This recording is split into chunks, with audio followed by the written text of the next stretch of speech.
तो चलिए let us begin with now what is the definition of permutation and combination।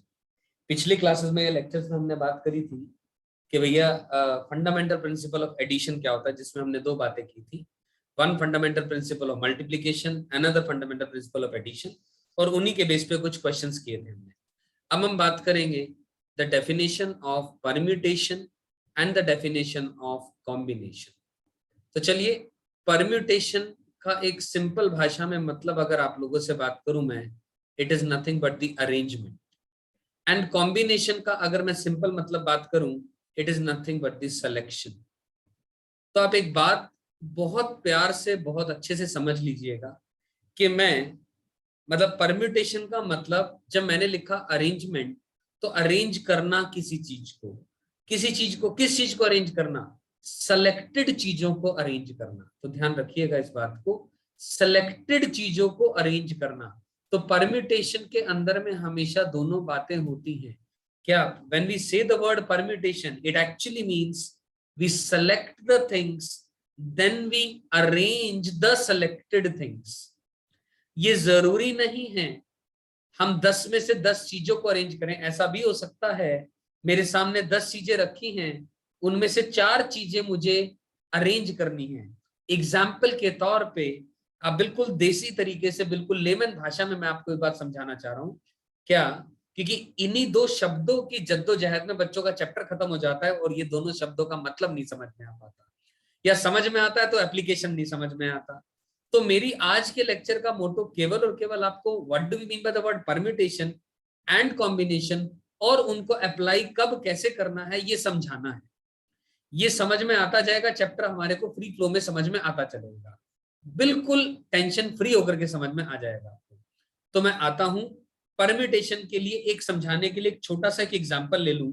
आप इस बात को ऐसे समझें कि मान लो मेरे सामने 10 बच्चे खड़े हैं, मेरे सामने 10 स्टूडेंट्स हैं और 4 बेंचेस हैं मुझे, और हर बेंच 4 चेयर्स हैं। मान लो हर चेयर पर एक ही बच्चा बैठ सकता है।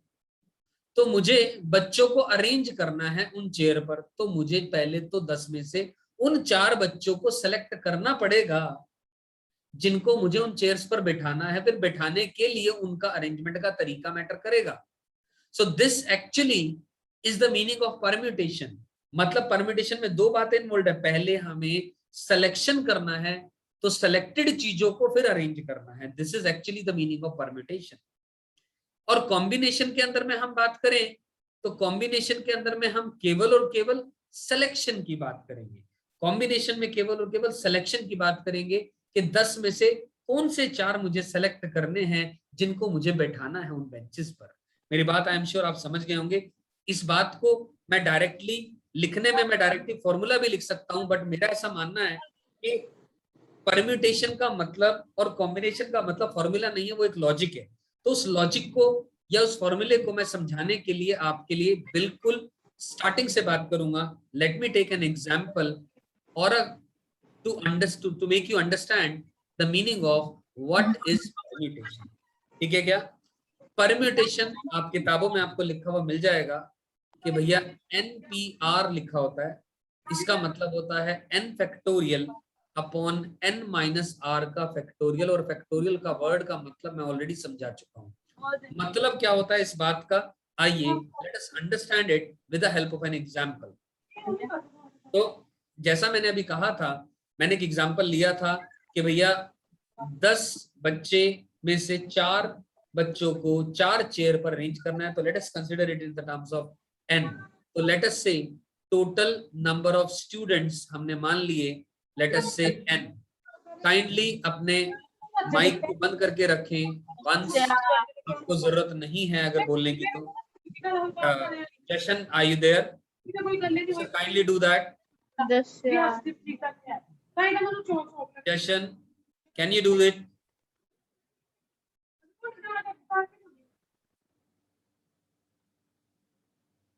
Thank you.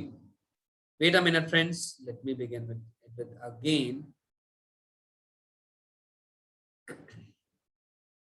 तो टोटल नंबर ऑफ स्टूडेंट्स हमने n मान लिए और r हमने मान लिया, लेट अस से r let R is equal to the number of students to be arranged, number of students to be arranged, मैंने ऐसा मान लिया, ठीक है ना, जितने स्टूडेंट्स को अरेंज करना है मैंने R मान लिया, और ऑब्वियसली जो R है वो वैल्यू लेस देन और इक्वल टू n है, और n और R एक होल नंबर है, R is greater than equal to 0 but less than n, ठीक है।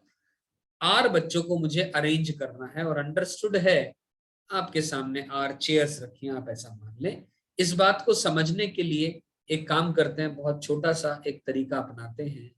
लेट अस से ये बॉक्सेस बना लेता हूं मैं, कितने बॉक्सेस, R बॉक्सेस बना लेता हूं, first box, second, third, fourth, and it goes on. Let us say this is the rth box, this is the first, this is the second, this is the third, and हमने मान लिया late us से ये rth है, right दोस्तों। अगर ये rth है तो मुझे इतना पता है, मैं सिंपलर भाषा में बिल्कुल सिंपलेस्ट तरीके से सोचूंगा जितना अभी तक पढ़ाया है, तो पहले बॉक्स को या पहले बेंच को या पहली चेयर को भरने के मेरे पास n ऑप्शंस हैं, मेरे सामने n बच्चे खड़े होंगे, राइट।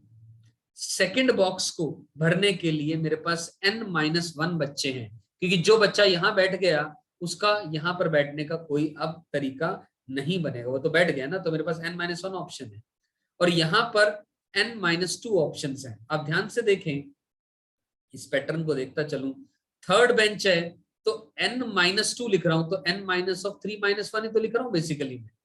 तो rth बेंच की बात करूंगा तो n-r-1 की बात करूंगा, यानी मैं इसको लिख दूंगा इज इक्वल टू n-r+1, ऐसा लिख सकता हूं, करेक्ट। तो हर प्लेस पर कितने कितने ऑप्शन हैं उस प्लेस को भरने के लिए, जब मेरे सामने n बच्चे खड़े हैं मैंने आपके सामने लिख दिया। तो अब जो टोटल तरीके हैं ये हमने पढ़ा हुआ है, टोटल वेज उन n बच्चों को इन r सीट्स पर बैठाने के लिए कितने तरीके होंगे, ऑब्वियसली सारों को मैं मल्टीप्लाई कर दूंगा, यानी n into n-1 into n-2 and it goes on up till n-r+1, right. मैंने ऐसा लिख दिया, और ऐसा लिखने के बाद मैं अगर यहां पर एक एक घट रहा है, चीजें एक एक घट रही है, तो मैंने n-r-1 and it goes on up till 3, 2, 1, ये मैंने मल्टीप्लाई और इसी से मैंने डिवाइड कर दिया, यानी n-r-1 and it goes on up till 3, 2, 1, यहां तक हमने इसको डिवाइड एंड मल्टीप्लाई कर दिया, करेक्ट है दोस्तों। तो ऐसा इसलिए किया, ध्यान से देखिए, जो न्यूमरेटर पार्ट है वो आपका उल्टा सोचो, 1, 2, 3, 4, 5 अप टिल n, इन सबका मल्टीप्लीकेशन बन गया, यानी ये n फैक्टोरियल अपॉन, ध्यान से देखें, n-r का फैक्टोरियल बन गया, और टोटल नंबर ऑफ वेज किस बात के, n चीजों में से r चीजों को अरेंज करने के तरीके, जिसको हम npr लिखते हैं। npr का मतलब होता है n चीजों में से, n डिस्टिंक्ट थिंग्स में से, मैं लिख रहा हूं नंबर ऑफ, ये क्या है, number of ways of arrangement of, number of ways of arranging या arrangement of arranging are distinct things, the word I am using distinct things यानी अलग अलग, are distinct things out of n distinct things, out of n distinct things।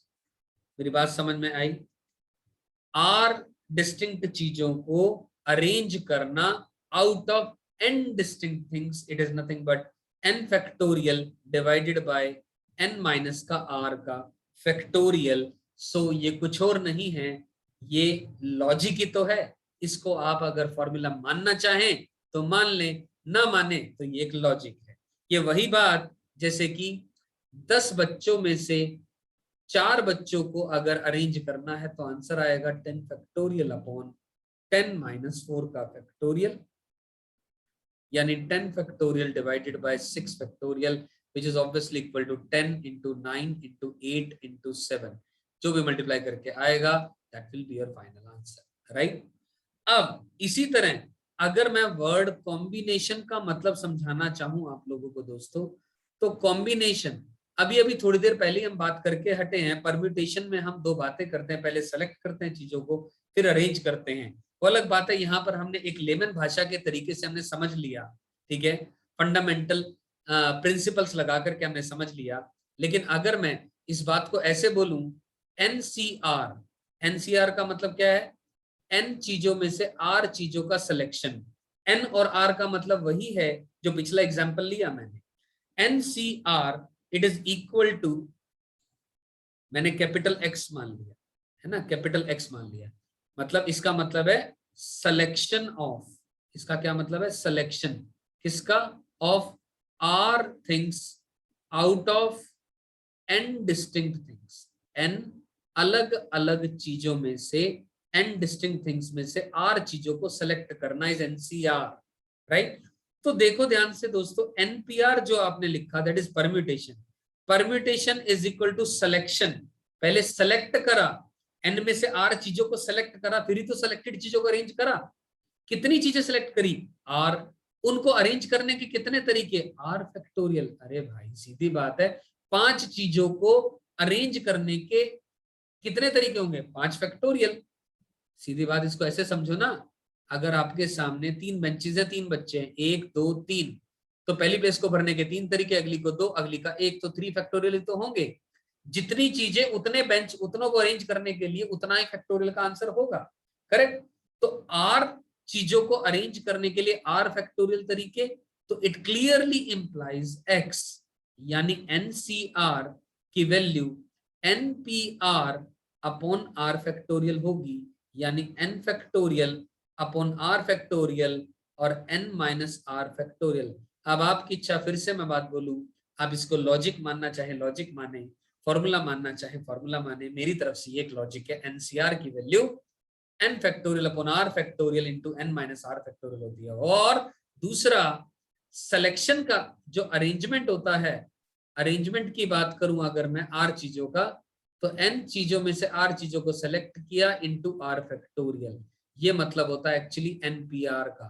और आप सबको मैं बता दूं, मैं 99.99% सवालों के अंदर में एनसीआर ऑपरेटर यूज करूंगा, एनपीआर नहीं यूज करूंगा। उसके पीछे का लॉजिक मैं जो दे रहा हूं कि किसी क्वेश्चन में खाली सिलेक्शन की जरूरत पड़ती है, जहां पर अरेंजमेंट की जरूरत पड़ेगी तो इंटू आर फैक्टोरियल कर लेंगे सेलेक्टेड चीजों का, एनपीआर से दोनों चीजें एक साथ होती है, इसीलिए मैं जनरली उसको अवॉइड करता हूं। तो ये मेरा तरीका है, मैं इस तरीके से ही आपको सारे सवाल सिखाऊंगा। आई एम श्योर आप सभी को, जितने भी बच्चे भी बैठे हुए हैं, सभी को एनपीआर एनसीआर यानी परम्यूटेशन और सिलेक्शन यानी कॉम्बिनेशन का मतलब दोनों क्लियर हो गए हैं। किसी को दिक्कत है, डाउट है, raise your hand, ask me the doubt, बोलिए, या क्लियर है सभी को? Clear sir. बहुत बढ़िया, अगर यस क्लियर सर। है तो बहुत ही बढ़िया। Yes, sir. Okay, any other student जिसको कोई doubt? No doubt for sure. Riya, आपको डाउट है क्या? No, sir. Okay, wonderful. तो अगर हमें ये बातें समझ में आ गई हैं, तो let us do a few questions, basic questions लूंगा जिसके थ्रू आपको ज्यादा से ज्यादा चीजें समझ में आए, परम्यूटेशन और कॉम्बिनेशन की basic definition plus fundamental principle of multiplication and addition का इस्तेमाल करने वाले। तो पहला क्वेश्चन से शुरुआत करते हैं कि ये बहुत फेमस सा क्वेश्चन है। Let us say in a birthday party, in a birthday party, birthday party, there are 101 people, 101 लोग हैं, 101 पीपल हैं। Find the number of handshakes. कौन बताएगा इस क्वेश्चन का answer? Find the number of handshakes.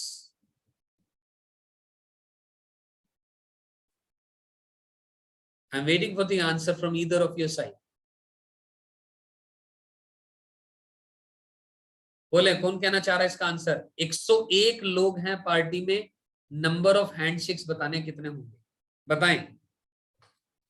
101 factorial. नवम, क्या मुझे इसका लॉजिक बता पाओगे आप? Because if you have given the answer, कोई ना कोई कारण होगा इसका, बताएं। बिल्कुल शर्माए नहीं, सर बताएं आंसर, तभी मुझे समझ में आ पाएगी और सभी को समझ में आ पाएगी बात। Navam, I am listening to you, kindly go ahead. Sir वही कि 101 इंटू 100 इंटू 99 ऐसे करते रहेंगे, क्योंकि हर एक बंदे ने हर एक से हैंड चेक करना है। तो 101 फैक्टोरियल का मतलब क्या ये हुआ, मैं ऐसा मान लूं कि 101 बॉक्सेस हैं, तो ऐसा कुछ मानूं मैं? No sir. तो हर बंदे ने हर एक से हैंडशेक करना है, तो इस बात से मैं 101 फैक्टोरियल को कैसे लिंक करूं, मैं समझ नहीं पा रहा हूं। Can you please elaborate? Sir क्योंकि पहला बंदा 100 से हैंड चेक करेगा, पहला बंदा, 100 पीपल से हैंड चेक करेगा। ठीक है, ए पर्सन ने 100 पीपल के साथ में हैंडशेक कर लिया, ठीक है, आगे बोलो। दूसरा बंदा उससे तो कर चुका है, तो बाकी बचे 99 से करेगा। कौन सा, जो बी पर्सन है? हाँ, वो ए से तो पहले ही कर चुका, उसको तो हम काउंट कर चुके 100 के अंदर। अच्छा जी, ठीक है, तो वो बाकी बचे 99 के साथ करेगा। ठीक है। तो बस ऐसे ही चलता रहेगा सर। और जो सी पर्सन है वो 98 के साथ करेगा या 97 के साथ करेगा? 98। क्यों, वो इसके साथ तो कर चुका और इसके साथ भी कर चुका हैंडशेक। हाँ तो 100 99 उसके बाद 98 आएगा ना। अच्छा जी, 98 आएगा। फिर आखिरी में एक बच्चा बचेगा, वो क्या करेगा? किसी से भी नहीं, उसके वो पहले ही सबके साथ कर चुका होगा। और जो आखिरी में दो बच्चे बचे वो क्या करेंगे? वो वो एक आपस में करेंगे बस। दोबारा सोचो, इसके अंदर कौन बताएगा इसके अंदर में गलती क्या है? ये 100% गलत है आंसर। कौन बताएगा इसमें आंसर में गलती क्या है? सर हैंडशेक रत्तेश, करने के लिए हमें दो बंदों को सिलेक्ट करना पड़ेगा ना पहले, जो आपस में करेंगे। 101 सीट 2। नहीं, पहले मुझे ये बताओ इसमें गलती क्या है? सर इसमें तो मतलब कि वो कह रहा है कि 101 जो 101 होगा वो 100 से हैंडशेक करेगा बाकी, तो उसके बाद इसने कह दिया कि 100 से फिर 99 करेंगे। तो क्या गलती है मतलब इसमें? इसने कुछ सिलेक्शन तो इसने करी नहीं ना कि मतलब अगर 101 बंदे हैं तो वो आपस में करेंगे, उसने कहा कि 101 जो है वो बाकी 100 से करेगा। फिर जब वो 100 आया तो वो भी तो एक मिल चुका होगा ना कि वो एक बार मतलब उससे कर चुका होगा।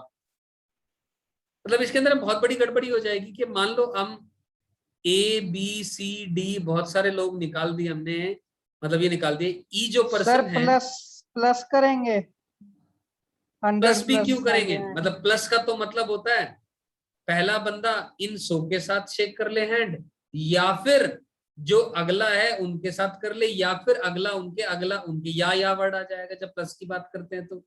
या थोड़ी ना करना है हमने तो एंड करना है। समझ आ रही है मेरी बात?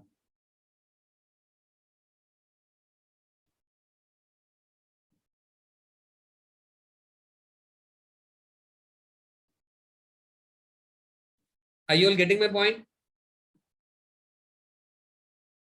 तो यारो इस बात को आप ऐसे क्यों नहीं समझते हो, ऐसे क्यों नहीं समझते हो?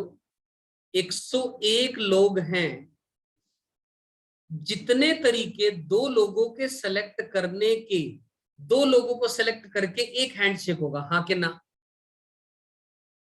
बोलो बोलो बोलो बोलो। Yes sir. दो लोगों को सेलेक्ट करके एक हैंडशेक होगा। ये नहीं होगा कि भाई दो बंदे मिले, कहता तू राइट हैंड को राइट हैंड से मिला, मेरे लेफ्ट को लेफ्ट से मिला, फिर राइट को लेफ्ट से मिला, लेफ्ट को राइट से मिला, कि मतलब दो बंदों के अंदर में 4 हैंडशेक हो गए। ऐसा होता है क्या कभी? बोलो बोलो बोलो। नो सर, नो ओ सर। सर। ठीक है ना, मतलब कॉमन सेंस की बात करेंगे तो दो, एक हैंडशेक के लिए दो लोगों को सेलेक्ट करने की जरूरत पड़ेगी। तो जितने तरीके दो लोगों को सेलेक्ट करने के आउट ऑफ 101 पीपल, उतने ही हैंडशेक्स होंगे। खत्म बात, दैट्स द आंसर।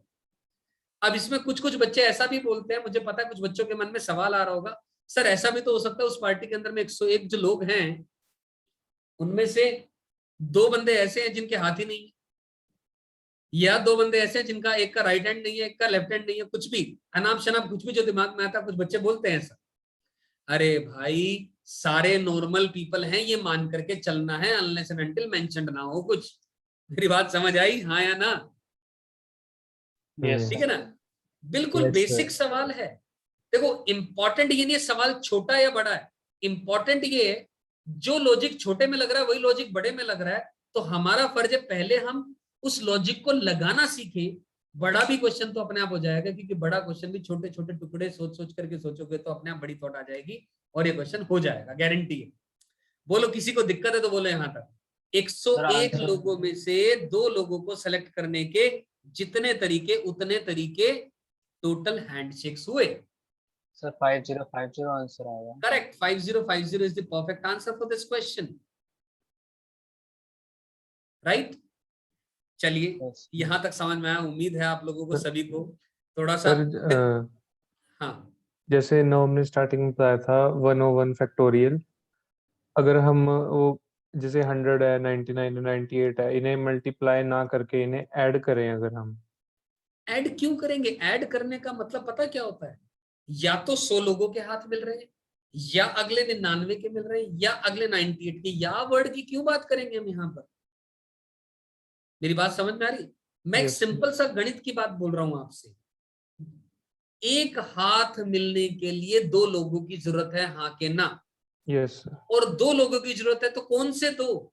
तो सेलेक्ट कर लो ना, कितने में से? 101 में से। जितने तरीके इस बात के मिलेंगे उतने तरीके आंसर आ जाएंगे। समझ आई मेरी सर वही बात? बात तो सम ऑफ फर्स्ट नेचुरल 100 नंबर भी तो 5050 होता है। सम, हाँ ये बात आपकी से, तो 1 से लेकर के 100 तक का एडिशन कर दो, ये बात सही है। 101 ऐड थोड़ी ना करोगे उसके अंदर में। हाँ तो मैं ये बात 100 से तो कह रहा था। अच्छा 100 से कह रहे हो तो yes we can do, 100% we can do. Sir उसका ये क्या बात रीजन नहीं हुआ है। कि 100 से कर देंगे? क्या कह रहे हैं? समझ नहीं आया, समझ नहीं आया कि 1 अगर 100 प्लस कर देंगे, मतलब 1 + 2 + 3 + 100। मतलब अगर सिंपल गिनती गिननी है, ये काम ये कर रहा है बेसिकली। कहता है कि 2 बंदों में कितने हैंडशेक हुए? 1। ऐसे बात कर रहा है ये। समझ रहे हो मेरी बात? तो ये सिंपल गिनती गिनने का तरीका हुआ, सिंपल गिनती गिनने का तरीका। ये एक एलिगेंट वे हुआ गिनने का, और कुछ भी नहीं है, और कोई फर्क नहीं है, बात तो वही है वो। समझ आई बात ये मेरी? यस। चलें आगे, या कुछ और बात करनी है इस सवाल के ऊपर अभी? चलो ठीक है, चलते हैं फिर आगे। Moving on to the another question now. तो भैया हाथ तो मिला दिए, बर्थडे पार्टी भी कर दी, अब छोटा सा एक और सवाल कर लें क्या? यस। जी सर। चलो तो फिर एक क्वेश्चन ले लो, बिल्कुल छोटा सा क्वेश्चन है। 6 parallel lines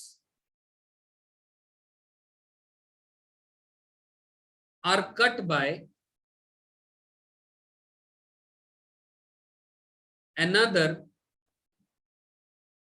5 parallel lines are cut by another 5 parallel lines। अब नंबर ऑफ पैरेललोग्राम्स बताने हैं आप, सोचो कितने होंगे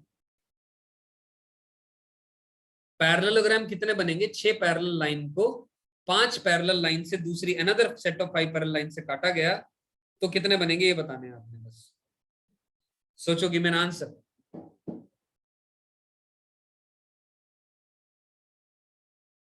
फटाफट, I am waiting for an answer.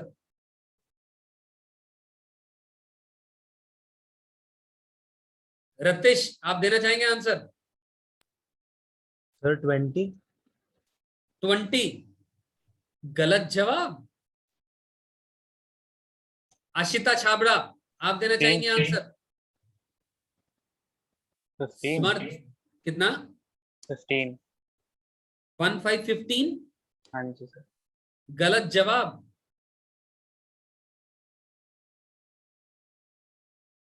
नवम ने आंसर दिया 600, this is again wrong.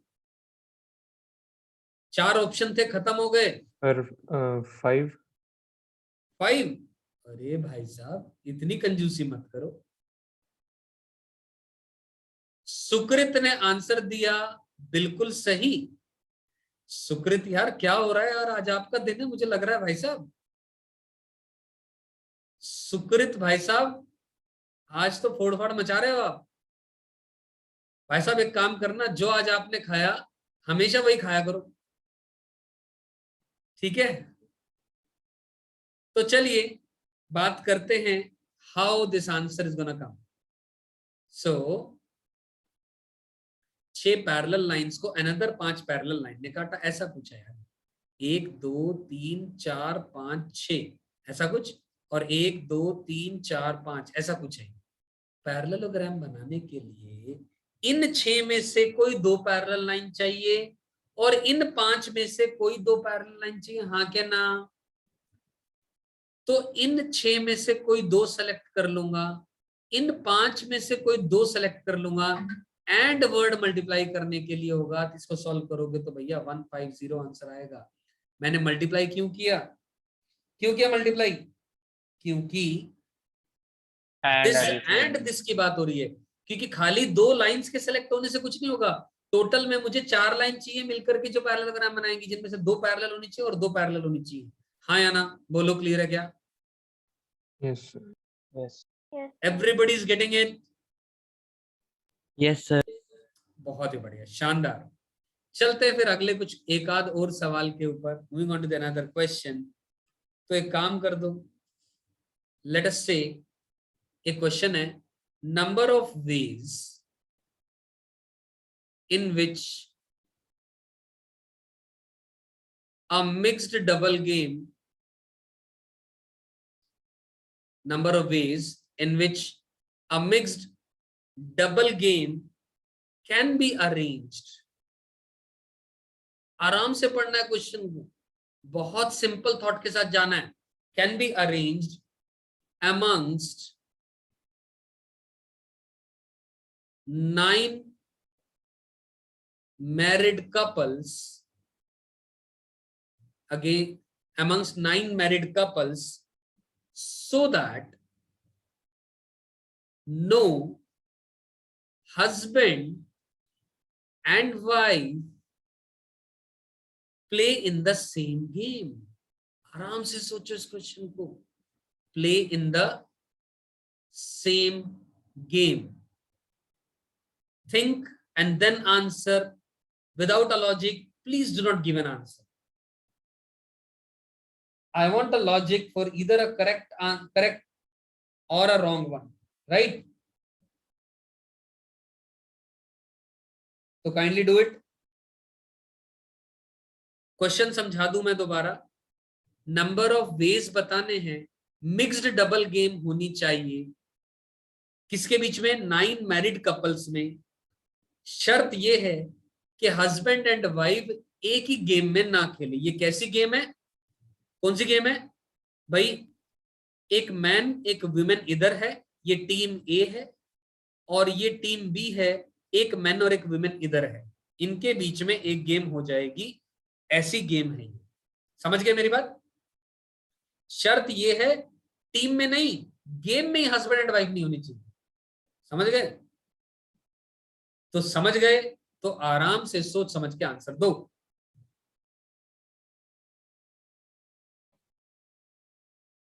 I'm waiting for the answer। 756। कितना? 756। बच्चे मेरे पास आंसर नहीं है, तो आई नीड टू वेरीफाई। अभी कर लेते हैं, आपका आंसर 756 कुछ समय के लिए लॉक करके रख देते हैं। अब बिलीव मी दोस्तों, यही इंटरेस्टिंग, इसी तरीके के इंटरेस्टिंग सवाल इस पूरे चैप्टर में आने वाले हैं। ये love permutation and combination because it is purely logical. Formula नाम की चीज नहीं है यहाँ पर यार। लोग पता नहीं फॉर्मूला क्या करते हैं, हमें समझ नहीं आता कोई फॉर्मूला इसमें, हमें तो लॉजिक नजर आता है।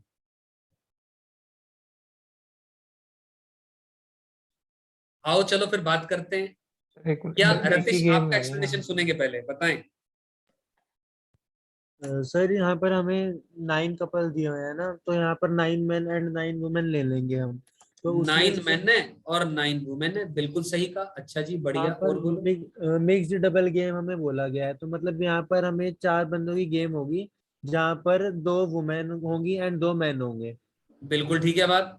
तो अगर हम पहले वुमेन सिलेक्ट करेंगे, तो वुमेन सिलेक्ट करने की तो हमारे पास पूरी चॉइस है। 9 में से 2 वुमेन सिलेक्ट करनी है हमने। 9 बहुत बढ़िया, 9 में से 2 वुमेन सेलेक्ट कर ली, बहुत बढ़िया। बट सर जब हम मैन सिलेक्ट करने हैं तो हमारे पास चॉइस में सिर्फ 7 मैन रह जाते हैं, बिकॉज जो उनके 2 हस्बैंड्स होंगे वो तो हम चूज ही नहीं कर सकते। बिल्कुल, बहुत बढ़िया। जो इन दोनों वाइफ्स के सिलेक्शन के कोरस्पॉन्डिंग दोनों के हस्बैंड हैं वो हमें नहीं चाहिए, तो बच गए कितने हस्बैंड? 7। 7C2। 7C2। क्या ये आंसर है? यस सर, यही करा। दोबारा सोचो, ये आंसर नहीं है, ये अधूरा है। इंटू 2 भी आएगा तब ये आंसर कंप्लीट होगा। सोचो क्यों? कौन बताएगा? ध्यान से सुनो। मान लो वाइफ नंबर 1 और वाइफ नंबर 2 सेलेक्ट हुई और हस्बैंड नंबर 3 और हस्बैंड नंबर 4 सेलेक्ट हुआ, ठीक है ना? ये one of the probable case मान लेते हैं। तो ये टीम ए और ये टीम बी, ये एक केस हुआ। या फिर ये और ये मिलके एक टीम बनाए और ये मिलके भी दूसरी टीम बनाए, ये भी तो एक तरीका होगा। तो हर Yes, सिलेक्शन yes. के कोरस्पॉन्डिंग 2 अलग अलग टीम बन जाएंगी, तो आंसर आएगा ना इंटू 2। Yes sir. क्योंकि मुझे नंबर ऑफ गेम्स चाहिए, मुझे हस्बैंड और वाइफ के इस कंडीशन को देखते हुए सिलेक्शन के तरीके नहीं जानने, नंबर ऑफ वेज बताने गेम के खेलने की। कितनी गेम खेली जा सकती है हमने ये बताने थे। समझ आई बात? हाँ या ना? Yes sir. Yes sir. पक्का? Yes sir. तो मजा आ रहा है कि नहीं आ रहा है? समझ आ रहा है कि नहीं आ रहा है? क्वेश्चन बता दो ईमानदारी से। Yes sir. तो यस बढ़िया। सर। तो फिर एक और क्वेश्चन लिख रहे हैं अपन। अगला क्वेश्चन, किसी बच्चे को डाउट हो तो बोल सकता है, कहीं पे परेशानी हो। अब अगला क्वेश्चन है, let us talk about in how many ways